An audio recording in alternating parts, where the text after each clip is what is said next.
semuanya, apa kabar? Semoga sehat selalu ya.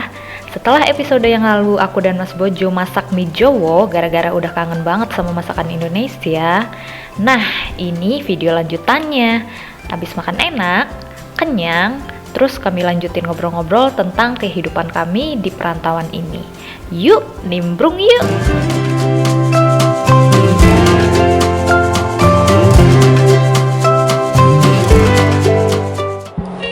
Oke, sekarang kita pengen ngobrol-ngobrol santai aja sih ya tentang apa yang kita rasakan selama di sini. Kita udah di sini tuh hampir 2 bulan ya. Karena kebetulan kita pindah ke sini tuh dalam keadaan yang mendadak gitu, dadaan. Terus juga kita pindah pada saat winter, yang mana sebelumnya kita kan tinggal di Semarang. Di Semarang itu kan cuacanya panas banget. 34, 33, 32. Bahkan pernah sampai 35 derajat Celcius ya di Semarang itu. Terus tiba-tiba kita pindah deh ke Perancis dan langsung ketemu sama winter. Yang mana suhunya langsung minus dan badannya langsung kaget gitu dengan cuaca dan kondisi yang ada di sini. Jadi kali ini kita bakalan share beberapa kebiasaan baru yang kita lakukan sejak kita tinggal di Prancis. Yang pertama, harus sering-sering ngecek ramalan cuaca. Lihat HP ramalan cuaca, soalnya kadang kalau nggak gitu nanti kita susah sendiri. Bener, belum nanti kita salah kostum gitu. Kalau kita nggak ngecek ramalan cuaca nih untuk hari ini, yang bisa aja kayak random banget. Kadang tuh dingin banget, tiba-tiba ada matahari tapi malah makin dingin, atau tiba-tiba hujan, bahkan salju dan segala macem. Jadi kita harus rajin-rajin ngecek ramalan cuaca. Soalnya pernah kan itu kan aku pagi-pagi jam 7:30 berangkat main sepeda di skatepark. Pas pagi-pagi itu gimana cuacanya? Cerah, Oh, cerah. cerah banget. Lagi main sepeda, tahu-tahu jam berapa ya? Sekitar baru main sejam, udah turun salju. Wah, Udah gitu langsung buru-buru pulang, mana dari skatepark ke apartemen kan jauh kan. iya, lumayan. Itu jaraknya sekitar 3 kiloan ya kayaknya. 3 kilo tapi mendaki ya. Mendaki. Jadi awalnya dari skatepark itu sepedanya bisa naik ke kereta. Ke tram ya. Naik tram sampai stasiun, turun, terus sepedanya kan nggak boleh ikut naik bis. Jadi dari stasiun ke sini ya udah Harus ngontek. harus ngontel, mana tanjakan lagi, tanjakan saljunya saljunya kayak hujan salju deres gitu ya, gede-gede. tangan ini udah mati rasa rasanya, tangan telinga ini udah kayak nggak ada telinganya, dipegang udah nggak kerasa. Iya sih, banget sih. Aku juga pernah kayak keluar terus oke, ini kayaknya suhunya dingin tapi nggak dingin banget lah, jadi nggak usah lah pakai sarung tangan gitu kan. Ternyata anginnya berhembus dengan kencangnya, terus tangan udah. Tapi bikin kapok sih itu, jadi inget. Iya, akhirnya bener. kalau mau keluar harus buka ramalan cuaca dulu. Bener, itu sih kebiasaan baru ya. Jadi kayak pagi-pagi buka, hari ini cuaca kayak gimana ya gitu. Kadang besoknya kan liatin besok lihat cuacanya besok jam cuaca berapa, kayak jam berapa gitu. Kalau apalagi ada rencana mau keluar, Bener. penting banget sih. Penting banget. Kalau kita di Indonesia mah kan ada ramalan cuaca di berita ya, biasanya kayak apaan sih, skip aja. Iya, kalau di negara sendiri mah santai ya, santai. nggak peduli juga kadang-kadang tuh sama ramalan cuaca kan. Nah kalau di sini tuh kayak esensial banget, penting untuk ngecek ramalan cuaca. Kebiasaan baru selanjutnya selama kita tinggal di sini adalah mengecek jadwal bis atau tram. Karena di sini tuh ada aplikasi gitu kan, namanya Ginkgo. Nah dari situ kita bisa ngecek kayak jadwal keberangkatan bis, terus kapan dia tibanya di halte-halte yang paling dekat sama tempat tinggalnya kita. itu jadwalnya tepat banget ya, jadi nggak meleset. Seumpama kita dari sini ya, dari sini ke haltenya itu bisnya kurang 7 menit, ya udah 7 menit. Iya benar. Kalau udah lewat 7 menit ya udah nunggu bis selanjutnya jadwalnya lagi. Biasanya kayak 15 menitan setelahnya. Jadi dipasin, seumpama jalan dari apartemen ke halte 3 menit. Nah, nanti kurang 4 menit nih kita udah jalan santai. Jadi di sana paling cuma Jadi di tinggal sana 1 menit. tinggal 1 nunggunya. menit bis datang langsung jalan. Masalahnya sebenarnya 15 menit itu nggak lama banget mungkin ya. Iya. Cuma Cuman karena saat ini lagi posisi winter kan, jadi kalau nggak ngecek itu, aduh, nunggu 15 menit itu serasa berjam-jam. tapi kita masih sering lupa sih sebenarnya untuk kayak gini ya. Jadi kadang udah keluar, lah belum cek jadwal ternyata masih kayak 10 menit atau 15 menit. Ya. Pernah kan itu aku pas Jumatan itu Oh iya. lupa ngecek jadwal, udah buru-buru berangkat, nyampe di halte pas hujan. Pas hujan salju kan, nunggu 15 menit, wah rasanya nyampe masjid udah kepalanya pusing. Iya sih. Soalnya dingin banget gitu loh, itu aja Mana kamu nggak udah dapet tempat.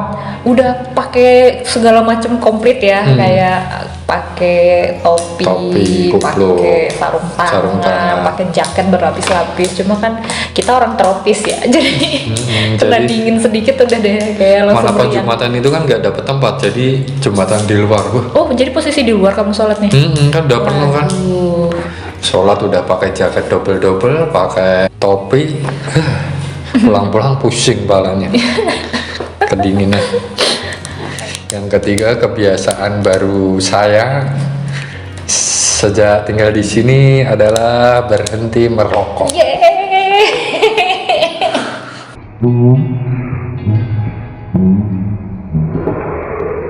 Menyedihkan memang. Yes. Kenapa? Kenapa kamu berhenti merokok? Saya di sini terpaksa banget berhenti merokok karena rokok harganya amat sangat mahal. Mahalnya serak karuan, ngawur wis pokoknya. Daripada beli rokok kayaknya Daripada beli rokok mending buat beli beras, beli jajan. bisa buat nabung naik haji kayaknya ya. Iya.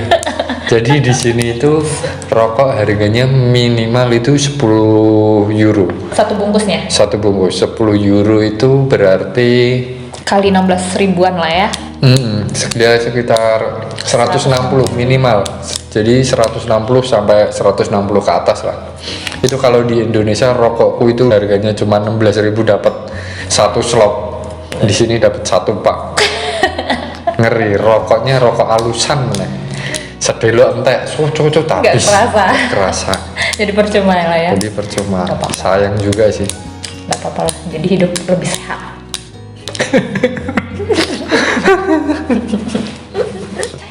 Nah, kebiasaan selanjutnya adalah jadi makin sering minum air putih.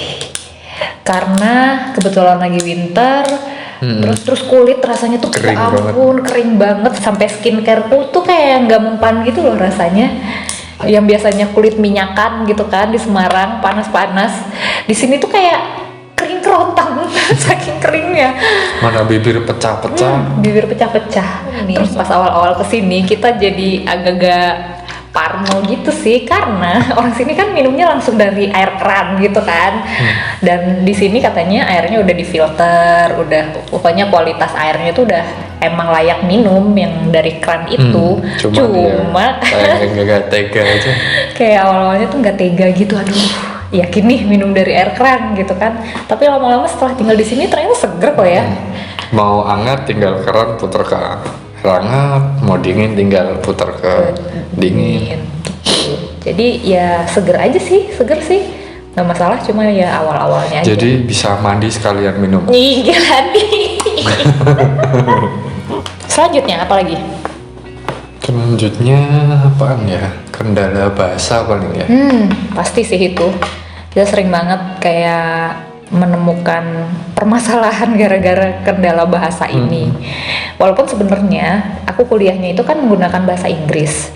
Bahkan teman-teman di labku juga pada pintar bahasa Inggris gitu. Jadi kita komunikasinya pakai bahasa Inggris sebenarnya. cuma untuk hidup dan survive, mau nggak mau harus tetap belajar bahasa Prancis. Karena ya orang-orang di sini pada umumnya tuh ya seringnya ngerti, dia orang sini kan diajak ngomong bahasa Inggris juga paham, cuman dia nggak mau ngomong bahasa Inggris. Iya, Jawabnya tetap bahasa Perancis. cuma Kita beberapa orang doang ya yang kita ajakin bahasa Inggris dan dia mau ngebales pakai bahasa Inggris. Cuma nggak selalu. Nggak bisa diandelin sih ya. Nggak bisa diandelin, jadi mau nggak mau ya harus kita punya basic lah bahasa Prancis. Terus yang paling menantang adalah ketika misalnya kita belanja gitu. Maksudnya kalau misalnya kita ngelihat produk nih, kan kita buta aksara ya. Jadi ini tulisannya kan bahasa Prancis semua nih. Nah kalau nggak bisa bahasa Prancis ya udahlah berabe. Pakai Google Translate kan? Pakai Google Translate. Tapi pas awal-awal kita kan belum punya paket internet. Nah itu tuh sampai kayak salah beli barang gara-gara lah ini sepertinya sabun mandi, ternyata sabun cuci tangan. Terus misalnya aduh mau beli apa sih kayak deterjen gitu, ada banyak banget tuh jenisnya, nggak tahu buat apa aja gitu kan. Jadi kita nggak jadi beli karena takut salah lagi. Terus kadang kan kalau di supermarket barang-barangnya tuh kan nggak ketata rapi ya. Padahal barangnya di mana, plastiknya yang di mana. Gitu, itu bingung. Terus salah kadang. Akhirnya bayarnya lebih mahal. Padahal milihnya cari yang paling murah ini gitu. Ternyata salah. Jadi kita sejak di sini kita belajar bahasa banget. Getol banget sedang belajar bahasa ini. Doain ya. Doakan pemirsa. Selanjutnya. Nah, selanjutnya kita di sini ini penyesuaian kemana-mana sering jalan kaki. Banget. Jalan kaki, naik bis, turun, jalan kaki kemana. Iya. Kalau biasanya di Indonesia keluarin motor, naik mobil. Iya. Kemana-mana gampang. Kalau di sini ya gitulah. Pas awal-awal di sini kerasa ngos-ngosan banget ya. Dengkul kayak mau lepas ini rasanya ini. Mana dingin. Mana jalan dingin, naik turun. Kita kerasa banget kehilangan privilege di Indonesia, bisa ngeluarin motor, apalah, gojek lah, neng dira no motor ya telepon temennya, koncone. Neng di ini aku parani sih, ya saya dulu.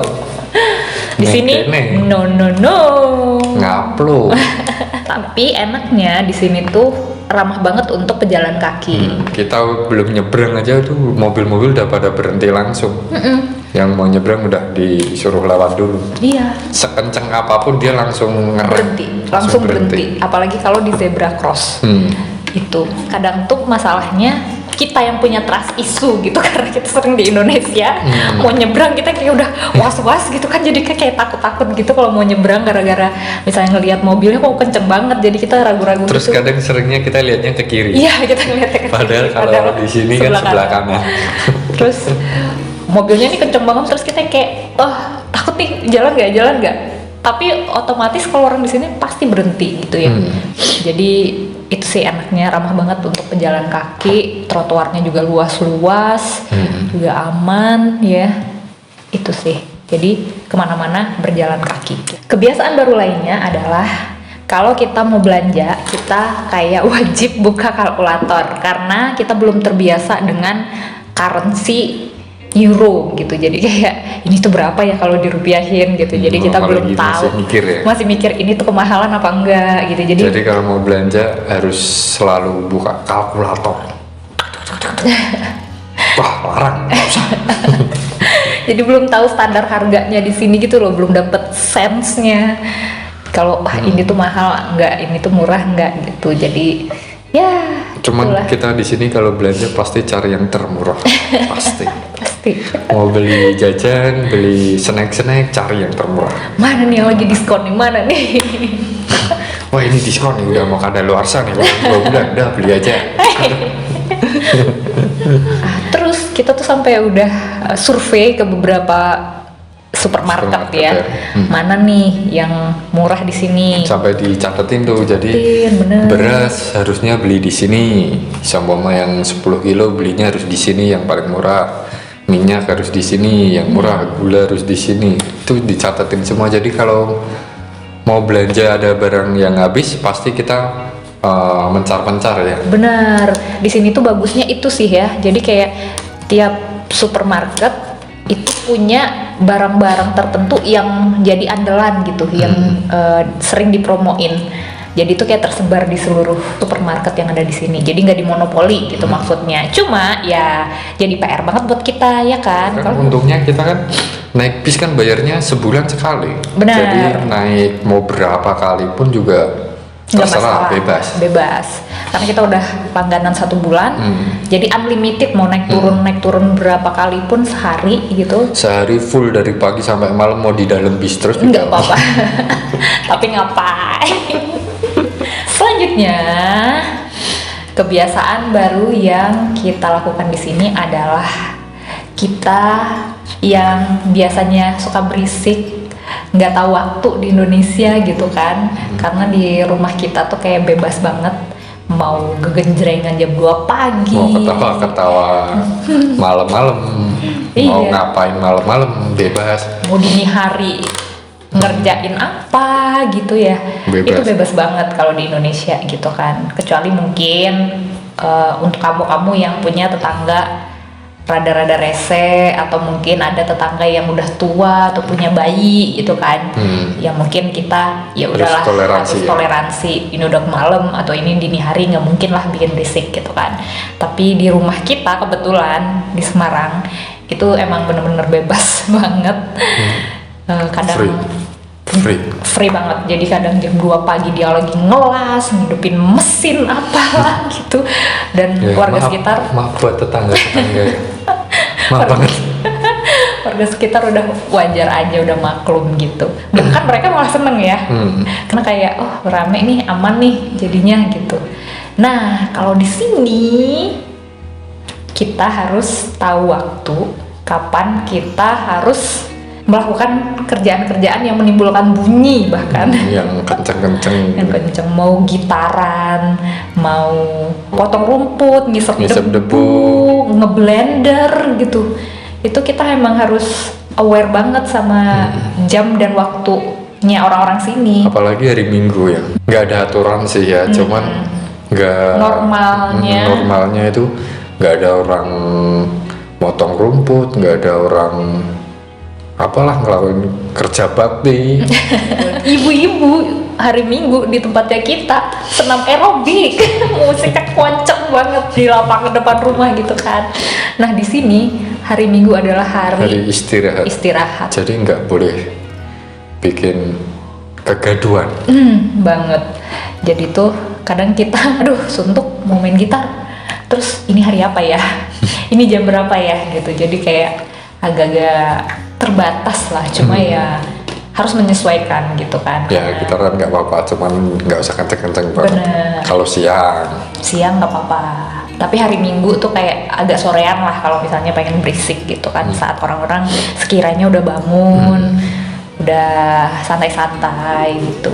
cuma nggak ada ya kayaknya ya Minggu kita lihat orang kerja Nggak beneran ada, beneran sepi orang-orang tuh kayak, toko aja pada tutup. bener, toko-toko Minggu. pada tutup hari Minggu. Jadi kalau mau belanja Kalau mau belajar hari Minggu nangis kayak susah ada sih, cuma beberapa kan. beberapa banget yang masih buka hari Minggu. Itu pun biasanya dibatasi jamnya, kayak cuma setengah hari gitu-gitu. Kalau di kita hari Minggu Wah, waktunya meremo pasar rame kebak muntel. bener, waktunya libur gitu kan, saatnya acara keluarga gitu kan, Bandungan kemana gitu, atau kerja bakti. Kalau di sini enggak. Jadi bener-bener ya udah istirahat di rumah. Bener. Dan ya gitu, harus keep silent gitu, nggak boleh berisik di hari Minggu terutama. Ada aja nanti ditegur sama tetangga, Iya bener. ketok-ketok pintu lah, suruh diem, jam istirahat atau apa. Bener. Apalagi? Ini mungkin yang terakhir ya, pengalaman sih, pengalaman. Kalau di sini tuh lebih Menuntut kita untuk lebih mandiri. jadi di sini tuh apa-apa udah pakai mesin ya. Iya. Apalagi bank ya. Apalagi Bank itu sepi banget. Jadi nggak kayak di tempat kita kan, yang CS-nya, Satpamnya udah di depan. satpamnya udah di depan. Ada yang bisa saya melayani. bantu? Nggak gitu juga mukanya. Ada yang bisa saya bantu mas? Mau nabung? Diambilin nomor antrian. Kalau di sini nggak ada.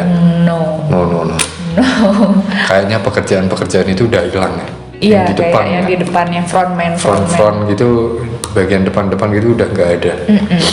Jadi paling satu bank orang yang di depan cuma satu. Ya, kita beberapa bank gitu ngedatengin tuh, yang ada tuh satu standby, dia cuma nanyain udah bikin janji apa belum sama siapa. Kalau belum bikin janji, suruh bikin janji, ada layarnya di situ, ada kan? Nanti suruh milih kamu pengen janjian sama siapa. Kalau udah bikin janji, Kalau udah bikin janji ya udah. kita klik di mesinnya itu, kita ketemu sama Ketemu siapa. sama siapa, nanti ada orang-orangnya, banknya. Jadi kayak petugas-petugasnya siapa. Kalau mau nabung juga gitu, duitnya dibawa, nanti nulis di kertas, nanti dimasukin di mesinnya sendiri, kertasnya. Gitu. Jadi pekerjanya itu cuma kayak tim-tim IT yang ngurus-ngurusin di back office sama yang ngurusin si customer. Dan kalau di Prancis itu masing-masing nasabah itu punya penanggung jawabnya sendiri. Jadi betul. dari awal kita buka tabungan sampai sama nanti si A, berarti nanti kita ada urusan masalah bank apa juga ngubunginnya juga si A itu si terus. A terus. Jadi kayak dia jadi penanggung jawabnya lah gitu. Jadi account officer-nya gitu, yang bakalan ngurusin kita terus gitu sampai nanti lah. Ya kayak gitu doang. Jadi nggak ada CS, nggak ada teller, nggak ada apa-apa. Mau ngambil duit ambil sendiri, mau setor duit setor sendiri. Nggak ada tuh teller-tellernya. Nggak ada teller kayak belanja supermarket. Ada sih beberapa yang ada kasirnya ada, cuman biasanya kasirnya tuh nggak full, cuman beberapa aja gitu. Jadi kita bawa barang-barang sendiri, terus nanti kayak ada meja kasir kosong yang mana kita harus nyeken di situ, udah scan, nimbang di situ juga. Misalnya kalau ada produk-produk yang harus ditimbang gitu kan, Kayak sayur ya, kayak sayur dan sebagainya gitu. Nah terus nanti langsung keluar stikernya, tinggal ditempel, di scan dan segala macem. Ini kan di Indo mau dibikin kayak gitu kan. Kemarin lihat lihat berita. Iya kah? Cuman kan ya kasihan juga ya kalau udah Iya. diganti kayak gitu kan pekerjaan makin sedikit.